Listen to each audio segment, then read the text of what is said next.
It's time now for our focus report. Today we're going to turn our eye to Libya, where for the past 5 years the country's so-called Oil Crescent has been under the control of an institution which dates back to the Gaddafi era.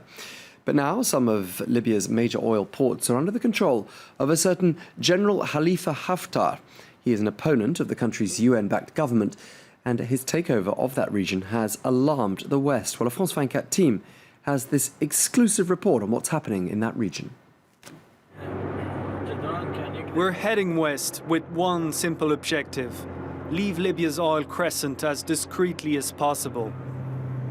The Petroleum Facilities Guard just suffered a lightning defeat. The situation has become unpredictable. In less than 24 hours, General Haftar's troops have taken control of this strategic region and its oil terminals, like here in Zoueitina. Despite criticism from most Western countries, the strongman of eastern Libya has helped himself to the country's black gold. He even got appointed field marshal after his victory.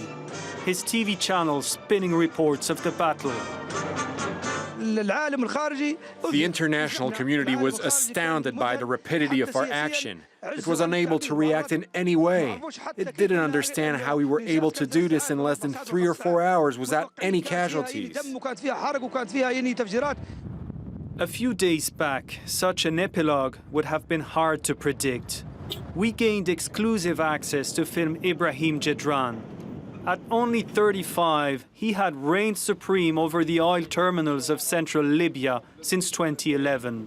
Of course, there was now the threat of an attack by General Haftar. But on our visit, he wanted to convince us his defenses were strong. This checkpoint is a strategic position to defend the east side of Ras Lanuf and the oil facilities in the area.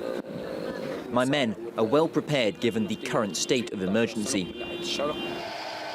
The Zoueitina terminal. A tanker full of oil left the port 2 months ago after an agreement between JADHRAN and the coalition government in Tripoli. General Haftar was furious and decided to gather his troops nearby, threatening to attack at any time.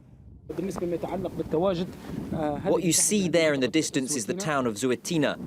The enemy's positions are 9 kilometers away.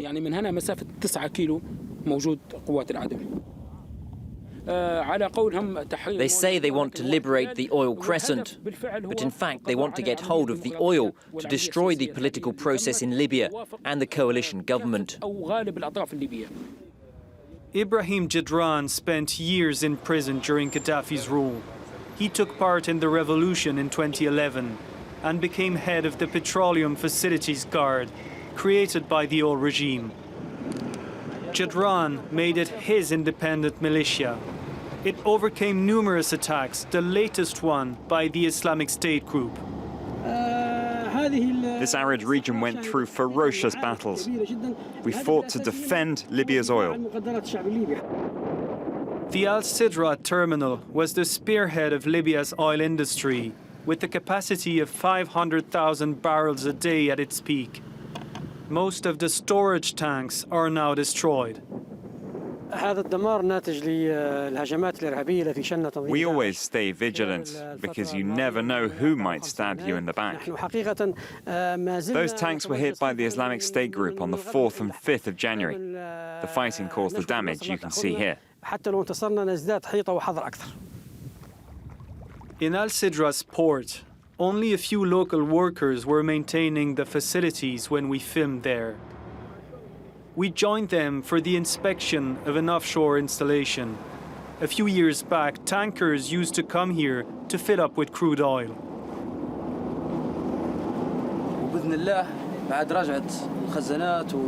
With the help of God and the return of all the technicians, we'll repair all the tanks, and soon we'll be able to export oil from here.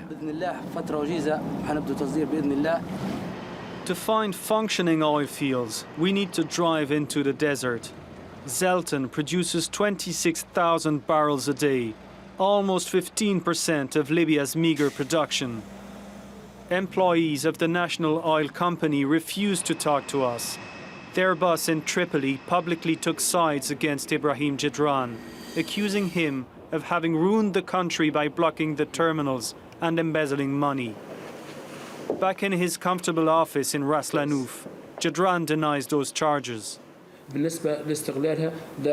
All the accusations against me are simply lies. We never benefited from oil money for our own interests.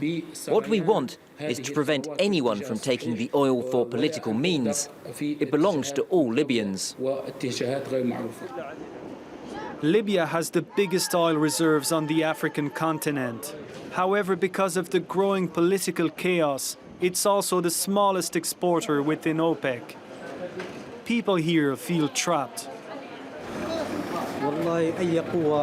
All those who want to have the last word in Libya are keeping a close eye on our region. Our dream is that one day all Libyans sit round a table and unite, so that Libya can find peace and stability. We're back on the front line in Zoueitina. IBRAHIM JADHRAN doesn't know it yet, but he doesn't have much time before the end of his rule. All this is aimed at taking us backwards. They say the head of the army is the president of the parliament in Tobruk. They want to destroy Libya's national unity.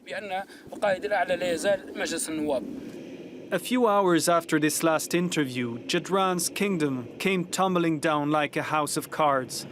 Abandoned by the head of his own tribe, he offered little resistance and hasn't spoken publicly since.